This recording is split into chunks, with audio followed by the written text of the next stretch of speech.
Hi guys, it's Jennifer with Nourish Your Future, and today we are going to make spaghetti squash that is stuffed with spicy beans.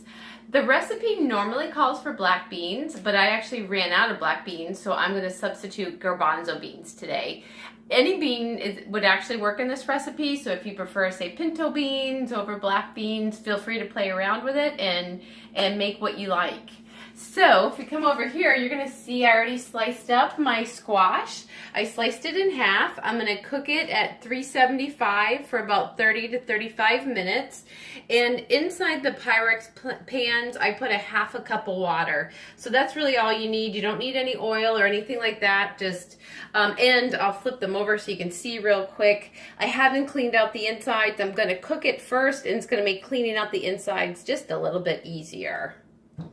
So I'm going to go ahead and put my spaghetti squash inside my oven. And then my next step is going to be to start to cook the ingredients that I'm going to stuff the spaghetti squash with. So I'm going to saute everything. I'm going to turn my stove on to about medium heat. I'm going to put it at about 6. And then everybody that's watched my videos, you guys all know I love the low sodium vegetable broth for sauteing in. So I'm going to use that. And I'm cooking here today in what's called a green pan. I really, really like this pan. When it comes to oil-free cooking, it's you kind of need something that's non-stick. If you have something that isn't non-stick, it's really hard to do oil-free cooking. But at the same time, I didn't want the traditional non-stick pans that have the coating on them that can be kind of unhealthy as well. They're very controversial about being carcinogenic. And so anyway, the green pan is a ceramic non-stick pan. And I bought this this pan probably 6 months ago, and I've been super, super thrilled with it. And that's Emma Thurman, my chocolate lab, who has decided to start barking here in the middle of the video. So she'll probably make an appearance from time to time as well. So the next step is I'm going to saute up my onions and my green pepper. So I have sliced up or chopped up onions here. I have a green bell pepper, and you'll see right here I also have a cut up jalapeno pepper. I de-seeded my jalapeno pepper because I don't like things super, super spicy. But according to how spicy you want something, go ahead and leave some of the seeds in or take some of the seeds out. It's kind of your call, but the seeds are going to create heat. So if you don't like things super spicy, go ahead and take the seeds out. And I'm going to put all 3 of these into the pan at the same time. And I'm going to saute them along with my cumin until everything gets nice and soft. And so usually I end up sauteing for somewhere between 5 to 10 minutes. So I'm going to go ahead and just mix everything in there together. See those beautiful green colors? I love the green colors of a bell pepper. And then I'm also going to grab my cumin, and I'm going to add a heaping teaspoon of cumin.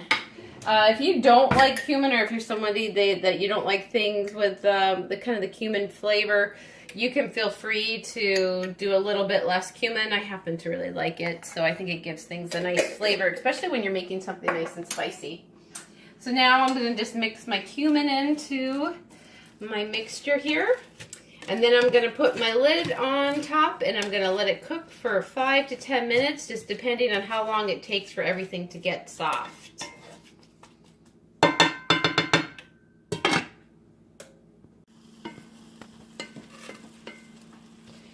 Okay, so the onions and bell pepper and jalapeno pepper have been sauteing for about 10 minutes now. So I'm going to go ahead and add in the rest of my ingredients.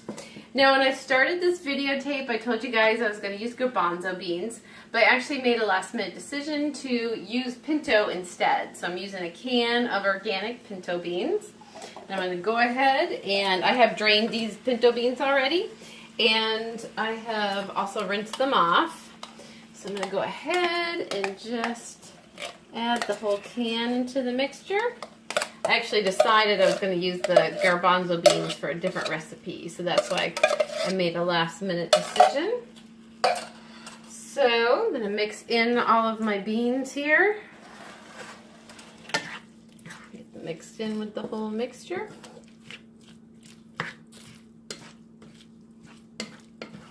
And then my next step is I'm going to add a cup of corn, sorry. So I'm using frozen corn, and it's going to add a nice yellow color to the whole mixture.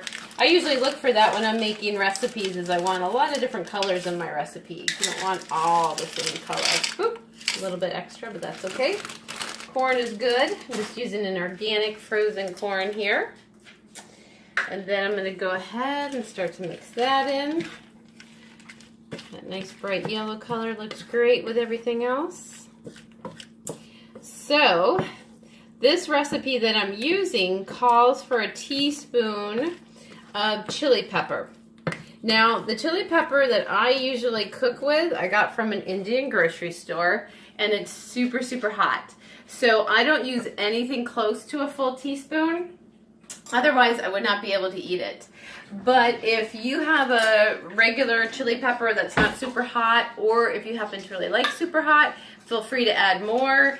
But with my super hot chili powder, I'm only going to add about that much. And that's going to make it plenty hot. Then I'm also going to add 1 teaspoon of sea salt, and you can salt, to taste. Emma's having a drink of water. Say hello to everybody. Emma's my assistant here. I'm also going to add some black pepper, and you're just going to add black pepper to taste. So I'm going to give it a good shake.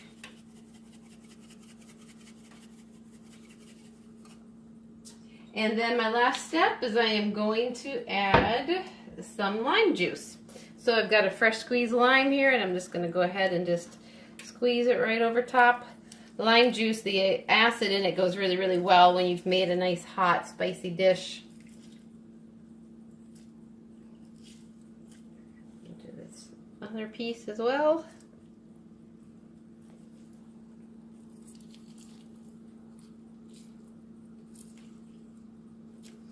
All right, and then I'm just going to mix everything together, and my spaghetti squash still has about another 10 minutes to cook, so I'm going to just let all of this simmer together for the rest of the time that the spaghetti squash is cooking, and I'm going to reduce the heat down to probably like a 2 or a 3 so that it doesn't overcook, because everything here is pretty much ready to go. The other thing that you can do too is you can top this with cilantro. So if you really like cilantro, I know not everybody does. I do happen to like cilantro a lot, but you can top this off with some cilantro as well. Okay, so our spaghetti squash is all done cooking in the oven. And I'm going to just scrape out all the insides, and you can see how easy it is just to get out all of the seeds and everything now that the spaghetti squash is cooked. I'm just going to dump them over here in an extra bowl that I have. Just a little bit more here. All right, and we're almost done with this recipe. So then the next step that all we have to do is we've got our bean mixture over here, and you probably notice I actually switched pans. It's because I'm multitasking here and I'm cooking 2 different dishes for 2 different videos at the same time. So the larger pan I needed for another dish, and so I did switch into a different pan here for our mixture. But basically all I'm going to do now is I'm just going to dump the mixture right into the spaghetti squash. And there I have spaghetti squash with spicy beans. I could top it off with a little bit of cilantro. I could also top it off with an avocado if I wanted to have a little bit of healthy dietary fat. Or I can eat it just like that, which is what I'm going to do tonight. Hope you guys enjoyed my video. Thanks for watching and happy cooking.